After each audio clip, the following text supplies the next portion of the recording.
I lost my father in a car accident when I was 5. And from that point on, people would say to me, what do you want to do when you grow up? You know, like they do with kids. And I would always say, I want to be a doctor that helps little girls understand why their daddy's dead. Went to college and thought I was going to be an engineer. That didn't last very long. Dropped all my classes, picked up everything I could, and the only thing that was open were psychology courses. And the first one I took was abnormal psychology.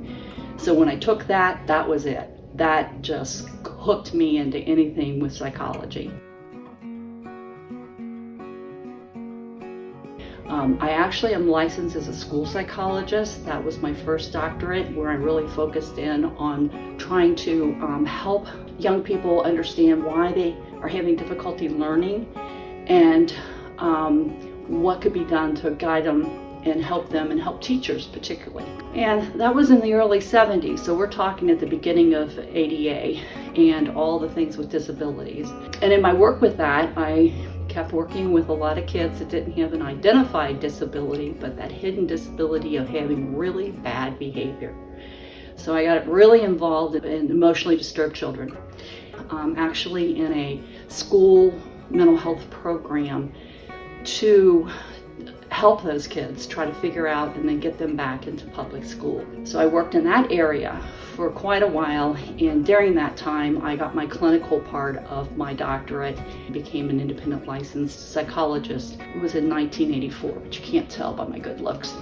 And I worked in several different settings, from juvenile justice, I've worked in inclusion programs, I've even worked through the Catholic Church and looking at developing programs to include hyperactive kids in Mass, and have done academic teaching, worked in a hospital. So I've kind of done a lot of different things. I can do assessments in the area for children, but primarily the ones I'm doing right now are for adults, looking at ADHD, and autism in adults, later life diagnosis with that, looking at comorbidity with those areas. But also I can do personality assessments. I've had a few requests for that where we've been able to identify underlying schizophrenia, personality disorders, for example, like borderline or some of those areas as well. And to access me for the neurodiversity area of assessment, ADHD and autism, they can call directly into the office and they'll work with you to get scheduled. But if you want to look at and have questions about what might be helpful for you on the psychological, complete psychological evaluation, contact me directly, because then I can make sure that I'm pinpointing what it is you need and then also providing the best support for the client. And the most important thing to do is always look for the third alternative. Third alternative is, a lot of times we get caught that it has to be one way or another, but it's kind of that way of, getting away from all and none, which we talk about a lot in thought distortions, but sometimes we have a harder time applying it in an area where we are trained pretty much to know this is the way you do it or that's the way you do it.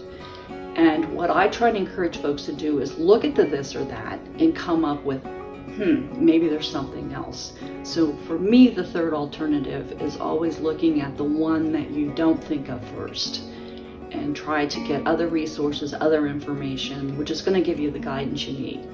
Because I think a lot of our stress as clinicians is we feel like we have one way that we have to do things. And is it going to work or is it not?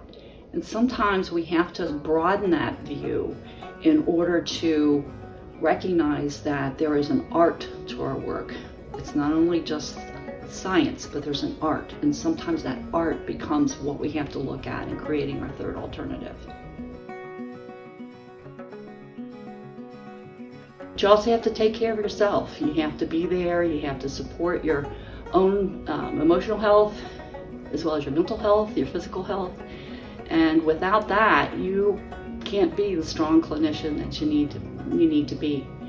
I hope my work at Mindfully, as I move towards more the end of my career, is I can share a lot of that information and a lot of that support and be there to answer questions.